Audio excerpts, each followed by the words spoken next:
कैसे हो आप सब? अरे भाई कैसे हो? सब बढ़िया ना सबके जीवन में? कैसे चल रही पढ़ाई? टॉपिक देखते जा रहे हो? रिवीजन करते जा रहे हो? बस भाई, रजिस्ट्रेशन फॉर्म भी आ चुके हैं और नीट तुरंत आने ही वाला है, तो बस आप तैयारी करके रखिए। अब चलिए, अपना अगला टॉपिक है बायोमोलिक्यूल का। यहाँ पे अपन बायोमोलिक्यूल की एनसीईआरटी की कुछ अच्छी अच्छी बातें करेंगे जो आप सबने पढ़ रखी हैं। अब देख, एंजाइम सबस्ट्रेट से बाइंडिंग करता है, एंजाइम को मतलब कुछ फैक्टर्स होते हैं जो अफेक्ट करते हैं, वो सब सिंपल सी चीज़ है, वो आपको आती भी होंगी। अब ये भी चीज़ आपको आती होगी एंजाइम इनहिबिशन, लेकिन अपन इसको देखते हैं कि ये कहना क्या चाहता है। चलिए ध्यान से मेरी बात सुनना। अपन पढ़ने क्या वाले हैं आज? एंजाइम का इनहिबिशन और उसका नोमेनक्लेचर। मेरे को नोमेनक्लेचर में बस एक लाइन दिखानी है एनसीईआरटी की, वो क्या है, मजेदार चीज़ है, वो अपन देखेंगे। तो अभी आप मेरी बात ध्यान सुनो। अब होता क्या है, आपके पास कोई भी एक एंजाइम होता है, हो जैसे मान लीजिए आपके पास एंजाइम है। एंजाइम के ये आपके पास कौन था? सबस्ट्रेट। और सबस्ट्रेट किसके स्पेसिफिक है बच्चे? शेप के। देख ले बेटा, ये जो शेप है, एक्टिव बाइंडिंग साइट है, क्या वो शेप स्पेसिफिक रहेगा? बिल्कुल रहेगा। तो एक अपन को पढ़ना है कौन सा? Competitive inhibition. दूसरा अपन कौन सा पढ़ेंगे? नॉन कॉम्पिटेटिव इनहिबिशन, जिसमें कोई कॉम्पिटिशन की आवश्यकता ही नहीं है। एक साइट होती है जिसे अपन बोलते हैं बच्चे, कौन सी साइट? Allosteric site. वहाँ पे कोई भी इनहिबिटर आके बाइंड कर जाएगा और एंजाइम की जो एक्टिविटी है वो लॉस्ट हो जाएगी। तो दो तरीके के अपन को पढ़ना है। कौन कौन से? पहला अपन पढ़ेंगे कॉम्पिटेटिव, दूसरा पढ़ेंगे नॉन कॉम्पिटेटिव। अब मैं आपसे बोल रहा हूँ कि कॉम्पिटेटिव इनहिबिशन जो होते हैं वो मोस्टली रिवर्सिबल होते हैं, लेकिन नॉन कॉम्पिटेटिव में अपन पढ़ेंगे एक इरिवर्सिबल भी और रिवर्सिबल भी। मैंने क्या बोला, समझ आई बात? चलिए अब ध्यान से मेरी बात सुनो। कॉम्पिटेटिव इनहिबिशन में होता क्या है? आपके पास होती है एक एंजाइम, ठीक है, मान लीजिए ये आपके पास क्या है? एंजाइम। और इसका ये कौन है बच्चे? सबस्ट्रेट। अब सबस्ट्रेट एंजाइम से बाइंड करेगा तो कहाँ बाइंड करेगा? जहाँ पे एक्टिव बाइंडिंग साइट्स होती हैं, बिल्कुल। और ये एक्टिव बाइंडिंग साइट जो भी आपका सबस्ट्रेट होता है वो उसी एंजाइम से बाइंड करेगा जहाँ पे उसके लिए एक्टिव बाइंडिंग साइट्स होंगी, बिल्कुल। और ये शेप के स्पेसिफिक होती थी। हाँ, मैं बार बार शेप स्पेसिफिक इसलिए कह रहा हूँ, सवाल आ जाता है कि साइज स्पेसिफिक है या शेप स्पेसिफिक है, तो याद रखिएगा किसके स्पेसिफिक होते हैं बच्चे? शेप के। तो ये था मेरे पास कौन सा? सबस्ट्रेट। अब इसका दूसरा कौन है जी? इनहिबिटर। देखो ध्यान से देखो, क्या ये सबस्ट्रेट के जैसा ही दिख रहा है? क्या ये जो इनहिबिटर मैंने यहाँ बनाया, क्या ये सबस्ट्रेट के जैसा ही दिख रहा है? और अगर ये इनहिबिटर की कंसंट्रेशन ज़्यादा हो गई तो ऐसी कंडीशन में सबस्ट्रेट के साथ कंपटीशन स्टार्ट हो जाएगा कि भाई मैं बाइंड करूंगा, मैं बाइंड करूंगा। ये दोनों लड़ने लगे कि मैं बाइंड करूंगा, मैं बाइंड करूंगा। तो ऐसी कंडीशन में स्टार्ट हो जाएगा कौन सा इनहिबिशन बच्चे? Competitive inhibition. अब कॉम्पिटेटिव इनहिबिशन होता कैसा है? मैंने बोला भी कैसा होता है? रिवर्सिबल। कैसा होता है बच्चे? रिवर्सिबल। अब इसको ध्यान से समझिएगा। होता क्या है? एंजाइम जब सबस्ट्रेट से बाइंड करेगा तो आपके पास कौन सा कॉम्प्लेक्स बनता है? Enzyme substrate complex. अब एनसीईआरटी पूछती भी है कि एंजाइम जब सबस्ट्रेट से बाइंड करेगा तो एंजाइम सबस्ट्रेट कॉम्प्लेक्स रिवर्सिबल होता है या फिर इरिवर्सिबल? रिवर्सिबल। फिर एंजाइम सबस्ट्रेट कॉम्प्लेक्स किसमें कन्वर्ट होता है बच्चे? एंजाइम प्रोडक्ट कॉम्प्लेक्स में। जिससे होता क्या है? एंजाइम अलग, प्रोडक्ट अलग। ये कैसा होता है? इरिवर्सिबल। लेकिन जब एंजाइम इनहिबिटर से बाइंड करता है, जब एंजाइम बच्चे किससे बाइंड करेगा? इनहिबिटर से। जब एंजाइम इनहिबिटर से बाइंड करेगा तो ये कैसी बाइंडिंग होती है? Reversible binding. ये याद रखना, एक बार पूछा गया है कौन होता है रिवर्सिबल, कौन होता है रिवर्सिबल। चलिए, तो मैंने अभी आपसे बोला क्या, ये था एंजाइम आपका, एंजाइम से बाइंड कर रहा था सबस्ट्रेट से, लेकिन इसको इनहिबिट करने वाला कौन आ गया? इनहिबिटर। और अगर इनहिबिटर की कंसंट्रेशन ज्यादा है तो ऐसी कंडीशन में क्या ये एंजाइम सबस्ट्रेट कॉम्प्लेक्स बन पाएगा? नहीं बन पाएगा। और अगर एंजाइम सबस्ट्रेट कॉम्प्लेक्स नहीं बना, हो गया स्टार्ट बेटा कॉम्पिटिशन। अरे हाँ या नहीं? अब इसी को मुझे समझाना है कि एंजाइम सबस्ट्रेट कॉम्प्लेक्स, मान लीजिए अगर ये इनहिबिटर जाके यहाँ पे बाइंड कर गया तो बनाएगा कौन? Enzyme inhibitor complex. और याद रखना, ये जो इनहिबिटर जैसे ही बाइंड करेगा ना, ये रिवर्सिबली बाइंड करता है बच्चे। कैसे रिवर्सिबली? मतलब ऐसा नहीं है कि वो एंजाइम पूरी खराब हो जाएगी। जब नॉर्मल कंडीशन आएगी तो इनहिबिटर वहाँ से अलग भी हट जाएगा। अच्छा, तो एंजाइम रिवर्सिबली बाइंड करेगा। और किस बॉन्ड से बाइंड करता है? वीक बॉन्ड से। याद रख लेना, बाइंडिंग कैसी रहेगी? वीक रहेगी, क्योंकि वीक बॉन्डिंग होगी वहाँ पे। चलिए, बॉन्ड के नाम याद नहीं रखने, बस याद रखना रिवर्सिबली बाइंड होगा वीक बॉन्ड के थ्रू। अब अगर मान लो सवाल पूछती है एनसीईआरटी कि कॉम्पिटेटिव इनहिबिशन को अगर मुझे इनहिबिट करना है या फिर ओवरकम करना है तो मैं किसी कंसेशन बढ़ा दूंगा बच्चे? सबस्ट्रेट की। सबस्ट्रेट की कंसेशन बढ़ गई तो इनहिबिटर यहाँ पे बाइंड नहीं कर पाएगा। फिर कौन ज़्यादा जल्दी डिफ्यूज हो जाएगा? सबस्ट्रेट एंजाइम की तरफ। हाँ सही बात है। अब ये सब तो मैं मालूम है। अब आती है मेन बात जहाँ से बनते हैं सवाल। चलो, सबसे पहला एग्जाम्पल मेरे पास है सक्सिनेट डिहाइड्रोजनेज। अभी मैं रेस्पिरेशन पढ़ा के आया हूँ, तो मुझे आपको याद होना चाहिए कि सक्सिनेट डिहाइड्रोजनेज एंजाइम, याद करिए, एक मार्कर एंजाइम थी, सिर्फ माइटोकॉन्ड्रिया के अंदर ही मिलती थी। और वो भी कहाँ मिलती थी? मैट्रिक्स में या फिर इनर माइटोकॉन्ड्रियल मेम्ब्रेन पे? इनर मेम्ब्रेन पे। याद है? बोला था मैंने। अब चलिए ध्यान से सुनना, नीट का सवाल यहाँ पे अपन शो मतलब दिखाने वाले हैं, ध्यान से सुनना मेरी बात। मैंने बोला क्या, सक्सिनेट डिहाइड्रोजनेज एक ऐसी एंजाइम है जो करती क्या है? सक्सिनिक एसिड, जिसे अपन सक्सिनेट भी कहते हैं, हाँ जी, ये क्या होता है यहाँ पे? सबस्ट्रेट। इस सक्सिनिक एसिड या फिर सक्सिनेट को किस में कन्वर्ट करती है? फ्यूमेरिक एसिड, जिसे अपन और क्या बोल देते हैं? फ्यूमरेट। ये था सबस्ट्रेट, ये एंजाइम से बाइंड करा, बना एंजाइम सबस्ट्रेट कॉम्प्लेक्स, जिससे आपके पास ये कौन आ गया बच्चे? प्रोडक्ट। लेकिन होता क्या है, इसका एक आ जाता है इनहिबिटर, इसका एक कौन आ जाता है, कॉम्पिटिटिव इनहिबिशन, क्योंकि अपन पढ़ तो यही रहा है ना। इसका कौन आ जाता है बच्चे, कॉम्पिटिटिव इनहिबिटर। अब ये कॉम्पिटिटिव इनहिबिटर कौन होता है, अब देख नीट ने पता 2 बार सवाल पूछा है बे, उसने लिखा मैलेट, और बच्चे लगा के भी आ जाते हैं टेंशन में, क्योंकि वहाँ ज़्यादा जल्दी जल्दी में रहता हूँ, तुम मैलेट नहीं हुए, कौन होता है बच्चे, हेलो, इसका इनहिबिटर कौन होता है, मिलेनोएट। हेलो, कौन होता है, मिलेनोएट। ये याद रखना, मैलेट आता है कि तुम जल्दी जल्दी में हो जाता है बच्चे सही से, हेलो हो जाता है ऐसा, तो याद रखना मिलेनोएट है या फिर मैलेट है, मिलेनोएट है। तो अगर मान ले बेटा मिलेनोएट की कंसंट्रेशन बहुत ज़्यादा हो गई, तो ऐसी कंडीशन में क्या मिलेनोएट इससे कंपटीशन करना स्टार्ट कर देगा सक्सिनिक एसिड से, और अगर सक्सिनिक एसिड का कंसंट्रेशन थोड़ा कम हो गया, मिलेनोएट का ज़्यादा हुआ, तो वो सक्सिन डीहाइड्रोजिनेज एंजाइम से जुड़ जाएगा और फिर वो फ्यूमेरिक एसिड बनने नहीं देगा, और अगर वो नहीं बना तो क्रेब्स साइकिल रुक गई, क्रेब्स साइकिल रुक गई तो एटीपी नहीं बना पाएगा। समझ आ रहा है बात। अब आओ भाई साहब, ये है सबसे इंपॉर्टेंट, एक बार ही सवाल पूछा गया है AIPMT में। देखो पहले तो एक डाउट क्लियर करो, आप NCERT खोलिए, NCERT कहती है लास्ट, मतलब ये कॉम्पिटिटिव इनहिबिशन में जो फर्स्ट पैराग्राफ है उसकी लास्ट लाइन पे आइए, वहाँ NCERT कहती है कि डॉक्टर हमें सल्फा ड्रग देता है। ये NCERT ने नहीं कहा कि सल्फा ड्रग देता है, ये तो मैं कह रहा हूँ। NCERT क्या कहती है, टू कंट्रोल बैक्टीरियल पैथोजन, कितने प्यार से उसने लिखा वहाँ, देखो तुम देखो तो सही खोल के यार, टू कंट्रोल बैक्टीरियल पैथोजन, इन बैक्टीरियल पैथोजन को कंट्रोल करने के लिए एक भी कॉम्पिटिटिव इनहिबिशन किया जाता है। अब कैसे किया जाता है, NCERT तो लिख के छोड़ दिया, अब समझो तो सही। अब देखो समझने से पहले एक और चीज़ सुनो, तो मैं नीट में मतलब नीट में एक देखने को मिलेगा पावा। अब पहली बात ध्यान सुनो, ये पैरा अमाइनो ब्यूटारिक एसिड नहीं है, ये पैरा अमाइनो ब्यूटारिक एसिड नहीं है, ये कौन है, पैरा अमाइनो बेंजोइक एसिड। अब ये होता क्या है, ध्यान से सुनना, पैरा अमाइनो बेंजोइक एसिड, ये जो पैरा अमाइनो बेंजोइक एसिड है ना, ये एक्ट करता है सबस्ट्रेट। अच्छा, किसकी तरह काम करेगा, सबस्ट्रेट की तरह। कैसे, जैसे मान लीजिए आपकी बॉडी के अंदर बैक्टीरिया आ गया हो, या चलो आपकी बॉडी का, आपका तो पेपर आ रहा है बैक्टीरिया ना है, चलिए मेरी बॉडी के अंदर अगर मान लीजिए कोई बैक्टीरिया आ गया, तो ऐसी कंडीशन में वो क्या सबस्ट्रेट यूज़ करेगा, पैरा अमाइनो बेंजोइक एसिड। ये सबस्ट्रेट वो यूज़ करेगा, और उसके पास एक एंजाइम होती है जिसका नाम क्या होता है, फोलिक एसिड सिंथेज। हेलो, कौन सी एंजाइम है, फोलिक एसिड सिंथेज। ये फोलिक एसिड सिंथेज एंजाइम क्या करती है, आपके पास पैरा अमाइनो बेंजोइक एसिड से बनाती है फोलिक एसिड। कौन सा एसिड बच्चे, फोलिक एसिड। अच्छा, क्यों बना रही है फोलिक एसिड, वो इसलिए फोलिक एसिड बना रही है क्योंकि फोलिक एसिड जहाँ पे ये प्रोडक्ट बन रहा है, ये रिक्वायर होता है किसको, बैक्टीरिया को। ये किसको रिक्वायर होता है बच्चे, बैक्टीरिया को। क्यों रिक्वायर होता है भैया बैक्टीरिया को, अरे फॉर डिवीजन, फॉर ग्रोथ। अच्छा, ये क्यों क्यों क्यों क्यों ज़रूरी है बैक्टीरिया के लिए, फॉर ग्रोथ एंड मल्टीप्लिकेशन। अच्छा, मतलब ये डिवाइड करने में मदद कराएगा। अब आप खुद सोचो, अब अगर कोई पेशेंट बीमार है, हाँ जी, तो उसकी बॉडी में para amino benzoic acid, folic acid synthase bacteria के पास है ही, वो क्या बना रहा होगा, फोलिक एसिड, ताकि उसकी ग्रोथ हो सके, मल्टीप्लिकेशन हो सके बैक्टीरिया की। तो डॉक्टर ऐसी कंडीशन में क्या दे देता है उसको ट्रीट करने के लिए, सल्फा ड्रग्स। क्या दे देता है बच्चे, सल्फा ड्रग्स। अब ये जो सल्फा ड्रग्स वो देता है ना डॉक्टर, सल्फा ड्रग्स की कंसंट्रेशन बढ़ जाती है, हाँ जी, वो कॉम्पीट करने लगती है किससे, पैरा अमाइनो बेंजोइक एसिड से। तो ये जो आपने एक इनहिबिटर दिया जिसका नाम क्या है बच्चे, सल्फा ड्रग्स, ये कॉम्पीट करने लगेगा किससे, पैरा अमाइनो बेंजोइक एसिड से। ये किससे बाइंड कर जाएगा, फोलिक एसिड सिंथेस से, जिससे फोलिक एसिड का बनेगा क्या, नहीं बनेगा। और अगर फोलिक एसिड नहीं बना तो बैक्टीरिया की ग्रोथ ऑटोमेटिकली क्या हो जाएगी, कुछ टाइम बाद धीरे धीरे खत्म हो जाएगा। मेरी बात समझ आई या नहीं आई। तो NCERT ने लिखा है टू कंट्रोल बैक्टीरियल पैथोजन, ये उसका पूरा एक्सप्लेनेशन। चलो अब मैं तुम्हें एक और, अरे यार एक और बताता हूँ, ध्यान से सुनना। वैसे तो आपने माइक्रोब में पढ़ा होगा उसको, मैं यहाँ पे बताता हूँ। तीसरे नंबर पे आप सबने माइक्रोब पढ़ा है, हाँ बिल्कुल पढ़ा है। माइक्रोब में आपने पढ़ा होगा स्टेटिन के बारे में, कहो हाँ, अरे बोल तो दो यार एक बार, हाँ। आपने माइक्रोब में पढ़ा होगा कौन, एक प्यारा सा होता है ब्लड कोलेस्ट्रॉल लोअरिंग एजेंट जिसका नाम क्या होता है, स्टेटिन। ये स्टेटिन जो होता है ना, ये भी कॉम्पिटिटिव इनहिबिशन दिखाता है बच्चे। कैसे दिखाता है कॉम्पिटिटिव इनहिबिशन, तो उसके लिए थोड़ा सा अपन चलेंगे पीजी में, फिर वापस आ जाएंगे। वैसे पीजी के अंदर तो गलत हो जाएगा, ये सब आपको पढ़ाया गया होगा। आपके पास होता है क्या है, HMG कोएंजाइम ए।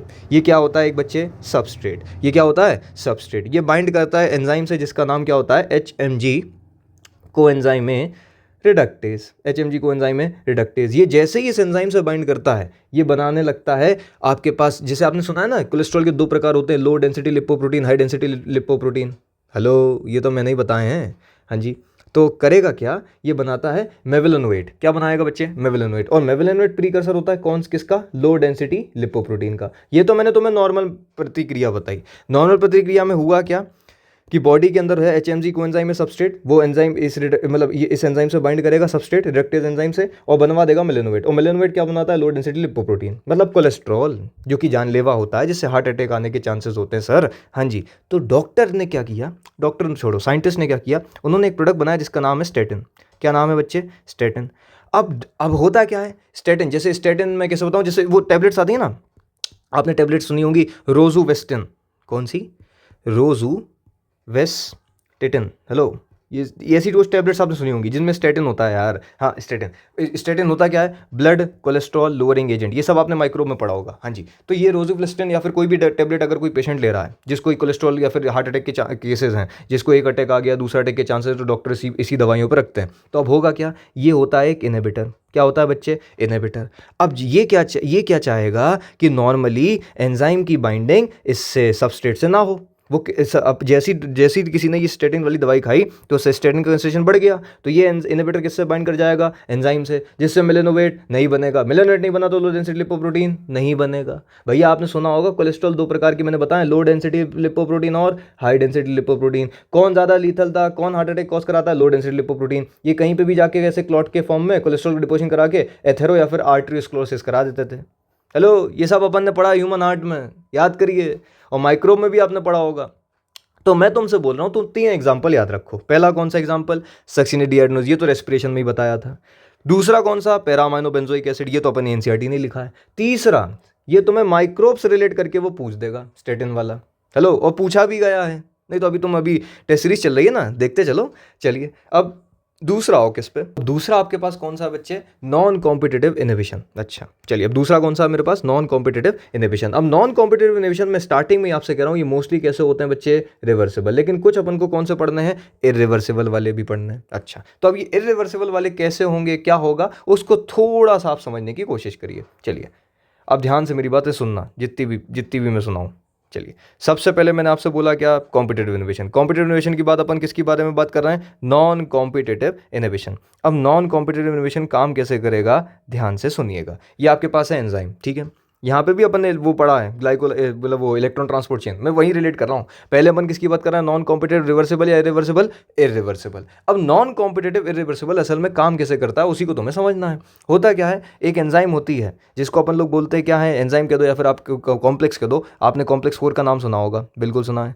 कॉम्प्लेक्स 4 का नाम क्या था बेटे, कॉम्प्लेक्स 4 ना कहेंगे, उसका नाम अपन ने बोला था साइटोक्रोम C ऑक्सीडेज, याद है, साइटोक्रोम C ऑक्सीडेज। ये आपके पास कौन होता है, कॉम्प्लेक्स नंबर 4। अब ये कॉम्प्लेक्स नंबर 4 अपन पढ़ के आना है, कॉम्पिटिटिव या नॉन कॉम्पिटिटिव, नॉन कॉम्पिटिटिव। यहाँ पे कोई कंपटीशन नहीं है। हेलो, तेरे यार का कोई कंपटीशन नहीं है। तो अब होगा क्या, ये आपके पास आया कौन, नॉन कॉम्पिटिटिव इनहिबिटर।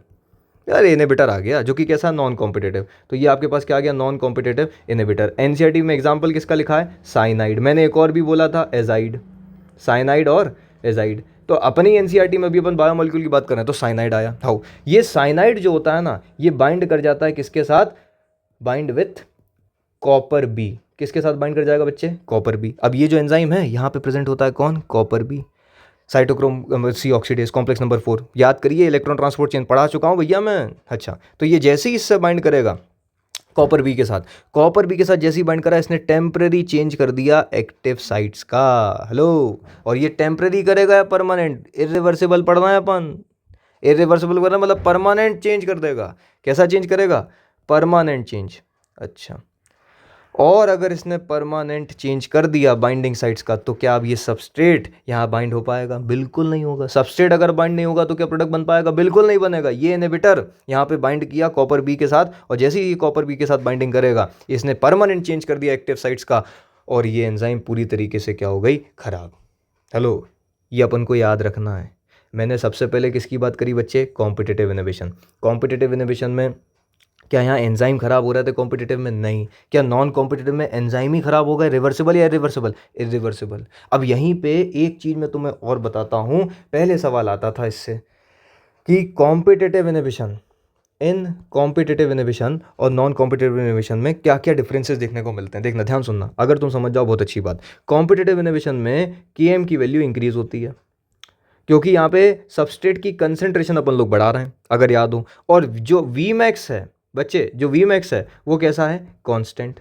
जो Vmax है वो कैसा है, कांस्टेंट। और अभी मैं नॉन कॉम्पिटिटिव के भी लिए भी लिखवाऊंगा। वैसे तो तुम्हें दिमाग में बन भी गया होगा कि नॉन कॉम्पिटिटिव रिएक्शन में एंजाइम ही खराब हो रही है, एंजाइम खराब होगी तो उसकी वेलोसिटी कम हो जाएगी। और सबस्ट्रेट की कंसेंट्रेशन में अपन कोई चेंज कर रहे हैं क्या, नहीं कर रहा है, तो Km कांस्टेंट रहता है। वैसे तो मैं लास्ट में याद भी करा दूंगा।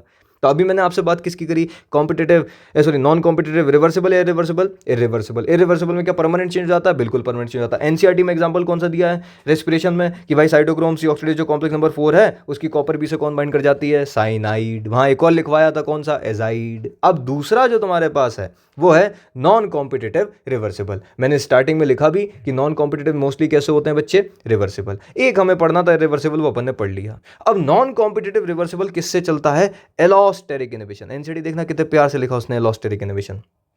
अब एलोस्टेरिक इनहिबिशन होता क्या है, वैसे तो मैं तुम्हें पता डायरेक्ट याद करा सकता हूँ रेस्पिरेशन से, क्योंकि मैंने अभी अभी पढ़ाया है।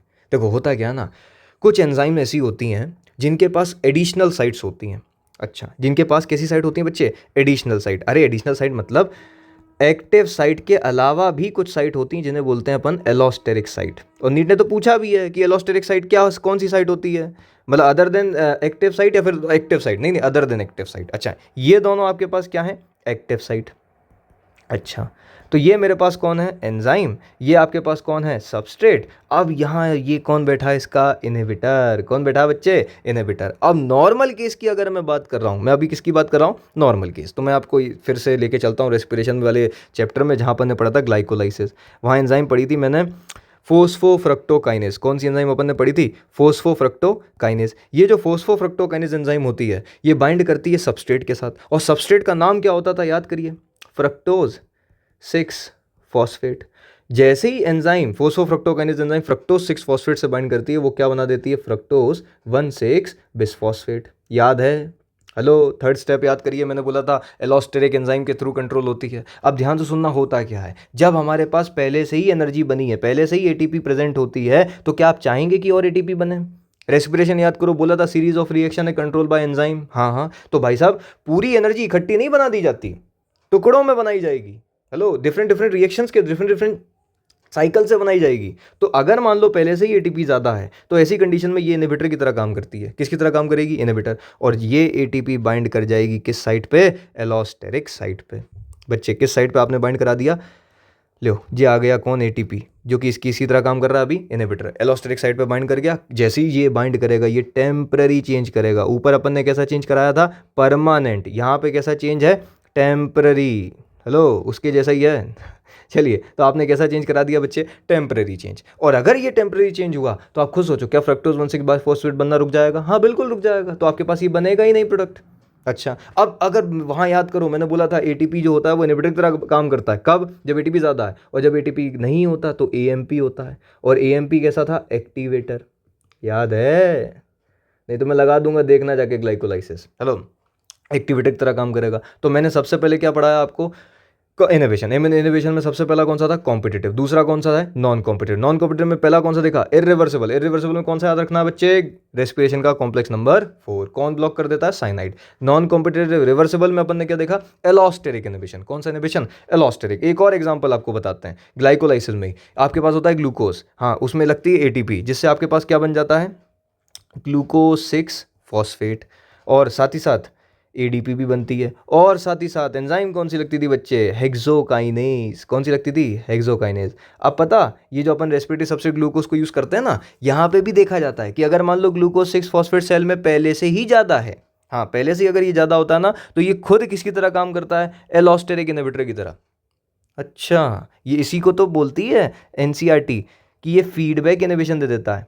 कैसा इनहिबिशन दे देता है बच्चे, फीडबैक इनहिबिशन। अरे पहले से ही ज़्यादा है, वो चाहता नहीं है कि ग्लूकोज को आप लोग और तोड़ो, तो इसको बोलते हैं फीडबैक इनहिबिशन। क्या बोलते हैं, फीडबैक इनहिबिशन। अब यहीं से पता नीट वाले सवाल क्या बनाएंगे, देखो ध्यान सुनना, नीट वाले क्या सवाल बना देंगे इतनी छोटी सी चीज़ का, कि वो बोलेगा कि एवरी फीडबैक, एवरी, ध्यान से सुनना, वो बोलेगा क्या, every feedback is allosteric inhibition. आप बताना सही है या गलत। Every feedback is allosteric inhibition, हाँ बिल्कुल सही बात है, हर फीडबैक एलोस्टेरिक इनहिबिशन होता है। लेकिन बच्चे but every allosteric inhibition is not feedback inhibition. क्या ये बात सही है? हेलो, ऊपर भी अपन ने पढ़ा एलोस्टेरिक इनहिबिशन, क्या ये फीडबैक वाला था? नहीं था भैया। तो every feedback is allosteric inhibition, हाँ कह सकते हैं, लेकिन every allosteric inhibition is also feedback, ये नहीं कह सकते। तो याद रखना, स्टेटमेंट तुम्हें डायरेक्ट मिलेगी, इनकरेक्ट या करेक्ट स्टेटमेंट जब अपन आता ना सवाल, करेक्ट पहचानो इनकरेक्ट पहचानो, तो याद रखना every feedback is allosteric inhibition, हाँ होती है, but every allosteric inhibition is not feedback inhibition. चलो इतना याद रखिएगा। और मैंने जो आपसे स्टार्टिंग में बोला था कि in non competitive inhibition enzyme खराब हो रहे थे, हाँ बिल्कुल हो रहे थे ऊपर, तो एंजाइम अगर खराब होंगे तो वेलोसिटी वी मैक्स की वैल्यू क्या हो जाएगी? कम। साइनाइड ने जब ब्लॉक किया था, याद करो, हाँ जी। और के एम की वैल्यू क्या रहेगी बच्चे? कांस्टेंट।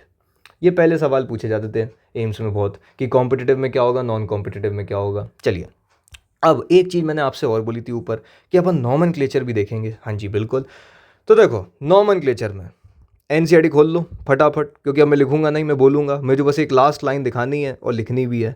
नॉमेनक्लेचर में एनसीईआरटी क्या कहती है कि नॉमेनक्लेचर में एंजाइम जो होती हैं वो 6 क्लासेस में डिवाइड हो गई। हाँ 6 क्लासेस में डिवाइड हुई, उनके अंदर भी आपके पास क्या है? सब क्लासेस। कितनी सब क्लासेस हैं? 4 से 13 सब क्लासेस हैं। अब ध्यान सुनना, याद करने का तरीका आप सबने रट रखा होगा, OOTHLIL, हाँ जी, OTH लिटिल या फिर OTHLIL, जो भी आपने याद रखा हो। सबसे पहली एंजाइम कौन सी होती है बच्चे? ऑक्सीडोरिडक्टेज। ये तो इसी साल का सवाल था 25 का। ऑक्सीडोरिडक्टेज क्या होती है? जिसको अपन ऑक्सीडोरिडक्टेज को और क्या बोलते हैं बच्चे? डिहाइड्रोजिनेज। क्या बोलते हैं? डिहाइड्रोजिनेज। ये कुछ नहीं करता, ये जो आपने सबस्ट्रेट लिया वो रिड्यूस था, फिर दूसरा सबस्ट्रेट जो था वो ऑक्सीडाइज था, अब इसको उल्टा कर देगा, मतलब ये जो S था वो हो जाएगा ऑक्सीडाइज, और ऑक्सीडाइज वाला ग्रुप जुड़ जाएगा, और ये S डैश वाला क्या हो जाएगा? रिड्यूस। अच्छा, के साथ जुड़ जाएगा, बॉन्डिंग। अच्छा, इसको अपन और क्या बोलते हैं? Oxido reductase. Reductase, oxido reductase का दूसरा नाम क्या बच्चे? डिहाइड्रोजिनेज, रिडॉक्स जिसे अपन फॉलो करते हैं। हाँ, ऑक्सीडेशन भी हो जाए, रिडक्शन भी हो जाए। दूसरी कौन सी होती है? ट्रांसफरेज, जो क्या करती है? किसी ग्रुप को ट्रांसफर करती है। हाँ सॉरी, ये वाला था इस साल का सवाल। सबस्ट्रेट ग्रुप से बाइंड किया और आपके पास S डैश, और ये S डैश G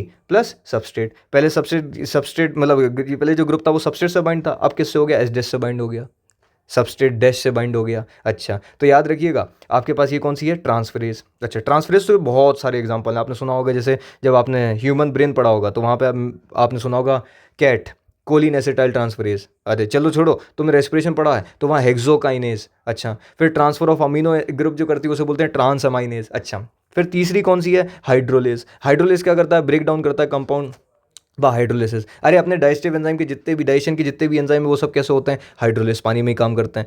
अब सबसे इंपॉर्टेंट जो नीट पूछता है ना वो लाइएस का है। अच्छा, लाइएस क्या कहता है कि आपके पास अगर कोई भी कार्बन की चेन है, हाउ, ये एक्स मान लो, ये वाई मान लो, जो एनसीईआरटी ने लिखा है, अपन को कार्बन डबल बॉन्ड कार्बन बनाना है विदाउट द एलिमिनेशन ऑफ पानी। अच्छा, बिना पानी निकाले अपन को क्या बनाना है? Double bond. अच्छा, एलिमिनेट बिना पानी निकाले अपन को क्या बनाना है? Double bond. तो एक्स और वाई को अपन ने एलिमिनेट कर दिया, डबल बॉन्ड बना दिया। इसका एग्जाम्पल बता सकते हो क्या? बिल्कुल, अरे याद करो, ग्लाइकोलाइसिस, वहाँ पे एंजाइम आई थी एल्डोलेस। अच्छा, एल्डोलेज ने क्या किया था? फ्रक्टोज 1,6 बाय फॉस्फेट को, अरे मैं बता दे रहा ना, फ्रक्टोज 1,6 बाय फॉस्फेट, ठीक है, कौन सी एंजाइम को बुलाया आपने? एल्डोलेज। एल्डोलेज एंजाइम आपके पास आई, उसने किस में कन्वर्ट कर दिया? फोस्फोग्लिसरेल्डिहाइड और डाइहेप। याद करिए, यहाँ कौन सी एंजाइम लगी? एल्डोलेज। एल्डोलेज ने किया कुछ नहीं, यही सेम काम किया, carbon double bond carbon introduce कर दिया विदाउट रिमूवल ऑफ वाटर, वहाँ पे पानी नहीं निकाला था, देखना अभी जाके। अच्छा, फिर नेक्स्ट आपके पास कौन सी है? LI, हाँ आई से कौन है? आइसोमरेस, जो आइसोमर बना दे। अच्छा, आइसोमर कैसे बनाओगे? अरे ग्लूकोज 6 फॉस्फेट का आइसोमर फ्रक्टोज 6 फॉस्फेट। हाँ जी, और एक और लास्ट में बताया था कि ग्लूकोज 6 फॉस्फेट जो मतलब अपन जो ये आइसोमर्स बनाते हैं, आइसोमरेज एंजाइम लग जाएगी। एक मैंने वो बताई थी यार ग्लाइकोलाइसिस में, म्यूटेज एंजाइम, देखना जाके, म्यूटेज एंजाइम। कौन सी एंजाइम? म्यूटेज। ये डिफरेंट आइसोमर बना देती है। अब इंपॉर्टेंट है लाइगेज, ध्यान से सुनना, इस पर मैं थोड़ा सा लिखूंगा भी। लाइगेज क्या करती है ना? कंबाइन करती है molecule by formation of bond. कौन कौन से बॉन्ड बनवाती है? तो वही पूछा जाएगा, carbon oxygen, carbon nitrogen, carbon sulphur और फोस्फोरस ऑक्सीजन। ये 4 तो लिखे और उसने लिख दिया एटसेट्रा।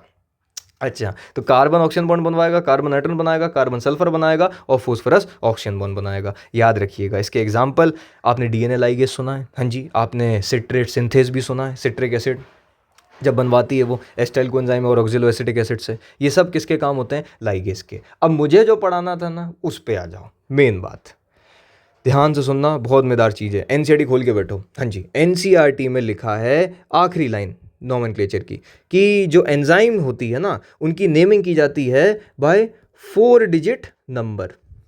एंजाइम की नेमिंग किससे करते हैं? 4 डिजिट नंबर। अब ये क्या चीज़ लिख रही है एनसीईआरटी ने, उसे तुम्हें समझना पड़ेगा। ध्यान से सुनो। क्या होगा ना, कभी भी कोई ऐसा एक सवाल दे देगा वो एग्जाम्पल करके कि 3214 या फिर कोई भी उसने लिख दिया 3214, उसने बोला क्या है एंजाइम की नेमिंग कैसे होती है? 4 डिजिट नंबर से होती है। अब 4 डिजिट नंबर से उसने मान लो एक एग्जाम्पल दे दिया 3214 और उसने बोल दिया कि आप बताइए ये कौन सी एंजाइम है या फिर इसका नाम क्या है। तो ध्यान से सुनो, वो 4 डिजिट नंबर का मतलब क्या है? तो सबसे पहले लिखा तुम्हें मिलेगा क्या? Enzyme commission. अच्छा, क्या देखने को मिलेगा? Enzyme commission. फिर वो लिखेगा 3214। ये कुछ नहीं है, 3 आपको बताता है क्लास। जो स्टार्टिंग का मतलब स्टार्टिंग का नंबर है वो क्या बताता है? क्लास। फिर अगला जो नंबर है वो आपको क्या बताएगा बच्चे? सब क्लास। क्या बता देगा? सब क्लास। उसके अगला जो नंबर है वो क्या बताएगा? सब सब क्लास। अच्छा, और लास्ट में ये जो लिखा है ना ये सीरियल नंबर है सब क्लास का। तुम्हें क्या याद रखना है? स्टार्टिंग का 4 डिजिट नंबर में स्टार्टिंग नंबर याद रखो। पहला नंबर क्या बताता है बच्चे? क्लास। तो तीसरा नंबर लिखा है मतलब ये कौन सी क्लास की हो गई? हाइड्रोलेस। कौन सी क्लास की हो गई? हाइड्रोलेस। सिंपल, यही है। ये मुझे एक एक्स्ट्रा बताना था पहले क्योंकि एम्स में इसके सवाल देखे गए हैं। अब मान लो नीट वाले, वैसे भी आप जानते हो वो अच्छे मतलब वो ईगो पे ले लेते हैं बहुत जल्दी, तो याद रखिएगा इतना। चलिए, और अगर आपको कोई भी डाउट हो तो बताना। अब एक बार एनसीईआरटी पढ़ लो, कोई डाउट आए बिल्कुल बताओ। चलिए, thank you so much, bye bye.